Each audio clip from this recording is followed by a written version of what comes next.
નમસ્કાર દર્શક મિત્રો, આપ નિહાળી રહ્યા છો એસ લાઈવ ન્યૂઝ બુલેટિન. જોઈએ આજના મુખ્ય સમાચાર. અંતિમધામ આશ્રમનો મહાસંકલ્પ, ધર્મથી સંસ્કાર, સેવાથી સમાજ અને સમૃદ્ધ રાષ્ટ્રથી વિશ્વ કલ્યાણ. ડ્રગ્સ મુક્ત ભારત, સંસ્કારયુક્ત યુવા પેઢી, ગૌસેવા, વૈદિક શિક્ષણ, આયુર્વેદ, ગ્રામ વિકાસ, દીકરીઓનું સ્વાસ્થ્ય, રક્તદાન અને નિઃશુલ્ક મોક્ષ સેવા દ્વારા પર્યાવરણ સંરક્ષણ અને ટકાઉ વિકાસ તરફ રાષ્ટ્રીય અભિયાન. ભારત હજારો વર્ષોથી આધ્યાત્મિકતા, સંસ્કાર અને માનવતાના માર્ગે વિશ્વનું માર્ગદર્શન કરતું આવ્યું છે, પરંતુ વર્તમાન સમયમાં દેશ સામે એક અભૂતપૂર્વ અને બેવડો પડકાર ઊભો થયો છે.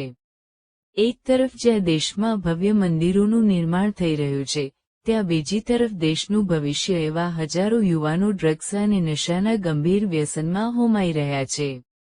પરિવારોમાં વિખવાદ વધી રહ્યા છે, ડિપ્રેશન અને માનસિક તણાવે યુવાધનને ઘેરી લીધું છે, અને રોજગારીના અભાવે ગ્રામીણ વિસ્તારોમાંથી મોટા પાયે સ્થળાંતર થઈ રહ્યું છે.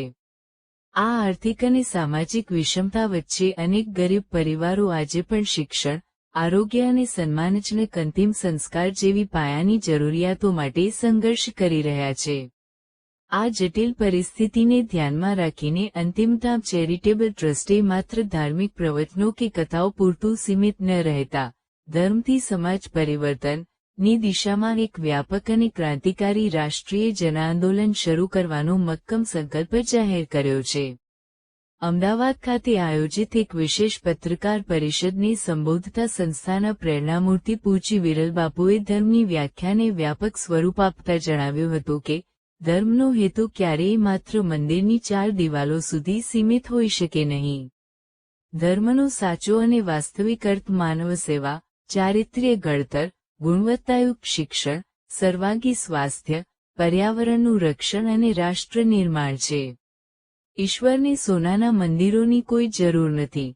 વાસ્તવમાં ભગવાનના સંતાનો સમાન પ્રત્યેક નાગરિકનું જીવન સોનેરી અને સુખી બનવું જોઈએ. બાપુએ વધુમાં ઉમેર્યું કે આજની આધુનિક અને શિક્ષિત પેઢી અંધશ્રદ્ધા કે રૂઢિચુસ્તતાને સ્વીકારતી નથી, તેને તર્ક, વિજ્ઞાન અને પુરાવા પર ભરોસો છે. તેથી સમયની માંગ છે કે ધર્મને વૈજ્ઞાનિક દૃષ્ટિકોણથી રજૂ કરવામાં આવે. આ હેતુસર ટ્રસ્ટ દ્વારા દેશવ્યાપી વિજ્ઞાન અને ધર્મ, 2 સાઇડ્સ ઓફ વન કોઇન અભિયાન શરૂ કરવામાં આવશે, જેના અંતર્ગત ગાયના ઘીનો દીવો, વૈદિક યજ્ઞો, તિલક, આરતી, તુલસી અને પીપળાનું મહત્વ, ઉપવાસ જેવી સનાતન પરંપરાઓ પાછળ છુપાયેલા વૈજ્ઞાનિક, સાંસ્કૃતિક અને આરોગ્યલક્ષી પાસાઓને વૈજ્ઞાનિક પુરાવા સાથે સરળ ભાષામાં વિદ્યાર્થીઓ અને યુવાનો સમક્ષ રજૂ કરાશે. યુવા પેઢીના સંકટ પર ઊંડી ચિંતા વ્યક્ત કરતા પૂજ્ય વિરલબાપુએ ચેતવણીના સૂરમાં જણાવ્યું કે આવનારી સદીનું સૌથી મોટું યુદ્ધ સરહદો પર હથિયારોથી નહીં, પરંતુ ડ્રગ્સની લત સામે, માનસિક ડિપ્રેશન સામે, પરિવારોના વિખવાદ સામે અને સંસ્કારોના પતન સામે લડવાનું છે. જો આપણે આજે યુવાનોને સાચી દિશા અને મૂલ્યો નહીં આપીએ, તો આવતીકાલે માત્ર આપણું અર્થતંત્ર જ નહીં, પરંતુ સમગ્ર સામાજિક માળખું નષ્ટ થઈ જશે અને સમાજે તેની ભારે કિંમત ચૂકવવી પડશે. જય માતાજી. અંતિમધામ આશ્રમ દ્વારા અમે યુવાનોને આહવાન આપવા માંગીએ છીએ કે તમારા ઉપર આ રાષ્ટ્રનો અધિકાર છે અને જવાબદારી છે. જો તમે નિર્વ્યસની હશો અને તમે ધર્મને ધારણ કરેલા હશો, તો હિન્દુસ્તાનનો ઉદય બિલકુલ સત્ય અને સાચા માર્ગે થશે.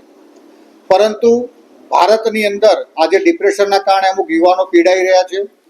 એને નિવેદન છે કે ધર્મ સાથે જોડાવ અને ગૌ સેવા સાથે જોડાવ, કારણ કે ગાયની સેવાથી આપણા જીવનનો ઉદય થશે અને પ્રકૃતિ સાથે તમે રહેજો. આ જીવનની અંદર 5 સારા ઝાડ વાવજો.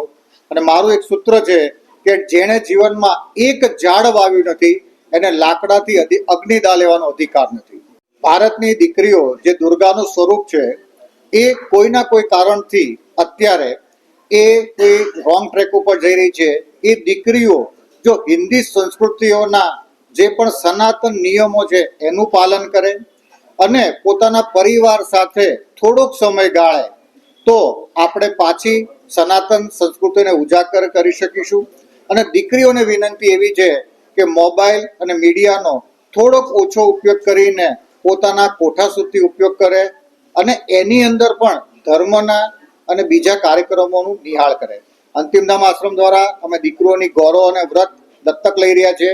જે દીકરીઓને ગૌરવ અને વ્રત કરવું હોય એનો સંપૂર્ણ ખર્ચો અંતિમધામ આશ્રમ ભોગવશે, કારણ કે આ દીકરીની અંદર ધર્મની સ્થાપના રહે અને દીકરી 20 વર્ષ પછી આપણે એના માટે કોઈ ઘર વાપસીના કાર્યક્રમ ન કરવા પડે, એ અમારું મુખ્ય ઉદ્દેશ છે. અંતિમધામ આશ્રમ દ્વારા ગુરુ પૂર્ણિમાના દિવસે બ્લડ ડોનેશન કેમ્પનો કાર્યક્રમ છે. જે પણ વ્યક્તિ એના ગુરુદેવને માનતા હોય અને જે પણ વ્યક્તિ એના ગુરુદેવને સમર્પિત હોય, ગુરુદેવ આ જગતમાં હોય કે ન હોય, પણ તમારું 1 યુનિટ લોહી રક્ત તમે અમને અર્પણ કરજો. આ રેડક્રોસ સોસાયટીને આપણે અર્પણ કરીશું, જે થેલેસેમિયાના બાળકો માટે કાર્યક્રમ કરી રહ્યો છે. અને તમારું 1 લોહી રાષ્ટ્રમાં શાશ્વત રહેશે અને તમારા ગુરુદેવને અર્પણ રહેશે. કારણ કે સતયુગમાં જ આ થતું નહોતું. सतयुग त्रेता और कथा इससे अनजान, कलयुग में होता है सिर्फ रक्तदान. तो આ રક્તદાનનો લાભો તમે આ કલયુગમાં લેજો અને તમારા જીવનને ધન્ય બનાવજો. આ જનજાગૃતિ અભિયાનના ભાગરૂપે ટ્રસ્ટ દ્વારા રાજ્યવ્યાપી ડ્રગ્સ મુક્તિ ઝુંબેશ, મફત યોગ અને ધ્યાન કેન્દ્રો, પરિવાર સંસ્કાર મિશન, માનસિક સ્વાસ્થ્ય જાગૃતિ કાર્યક્રમો, યુવા વ્યક્તિત્વ વિકાસ શિબિરો અને શાળાઓમાં મૂલ્યાધારિત શિક્ષણ અભિયાનનો પ્રારંભ કરવામાં આવશે. સામાજિક ઉત્તરદાયિત્વના ભાગરૂપે આગામી ગુરુ પૂર્ણિમાના પવિત્ર અવસરે એક વિશાળ રક્તદાન મહાયજ્ઞ યોજાશે, તેમજ ગૌરી વ્રત દરમિયાન દીકરીઓના સ્વાસ્થ્યના રક્ષણ માટે વિશેષ પોષણ અને સ્વાસ્થ્ય અભિયાન હેઠળ પૌષ્ટિક આહારનું વિનામૂલ્યે વિતરણ કરવામાં આવશે. ટ્રસ્ટ દ્વારા સમાજના નવોત્થાન માટે 2 ઐતિહાસિક અને મહત્વાકાંક્ષી સેવા પ્રકલ્પોની જાહેરાત કરવામાં આવી છે. પ્રથમ પ્રકલ્પ વૃંદાવન ધામ છે, જે અંતર્ગત 1000 નિરાધાર નંદીઓ માટે એક આધુનિક નંદીશાળા, પવિત્ર નર્મદા પરિક્રમાવાસીઓ માટે અવિરત અન્નપૂર્ણા ભંડાર, નિરાધાર વૃદ્ધો માટે આશ્રયસ્થાન, ગૌ આધારિત સંપૂર્ણ પ્રાકૃતિક ખેતી મોડેલ અને આધ્યાત્મિક સંશોધન કેન્દ્રની સ્થાપના કરવામાં આવશે. જ્યારે બીજો પ્રકલ્પ મા મકરવાહિની મોક્ષધામ ફાઉન્ડેશન, ચાણોદ ખાતે સાકાર થશે, જેના દ્વારા દેશભરમાંથી આવતા કોઈપણ પરિવાર માટે સંપૂર્ણપણે નિઃશુલ્ક અસ્થિ વિસર્જન અને મોક્ષ સેવા પૂરી પાડવામાં આવશે, જેથી આર્થિક તંગીના કારણે કોઈ ગરીબ પરિવાર પોતાના પિતૃઓ પ્રત્યેના ધાર્મિક અને નૈતિક કર્તવ્યથી વંચિત ન રહે. પૂજ્ય વિરલ બાપુના દિવ્ય માર્ગદર્શન હેઠળ કાર્યરત અંતિમધામ આશ્રમનું વિઝન સનાતન સંસ્કૃતિના શાશ્વત મૂલ્યોના રક્ષણ સાથે ગ્રામીણ વિકાસ, પર્યાવરણ સંરક્ષણ અને આત્મનિર્ભર સમાજનું નિર્માણ કરવાનું છે. આ તમામ સેવાકીય પ્રવૃત્તિઓ સંયુક્ત રાષ્ટ્ર સંઘના સસ્ટેનેબલ ડેવલપમેન્ટ ગોલ્સ (SDGs) જેવા કે આરોગ્ય, ગુણવત્તાયુક્ત શિક્ષણ, મહિલા સશક્તિકરણ, ટકાઉ કૃષિ અને સામાજિક સમાનતા સાથે સીધી સુસંગત છે.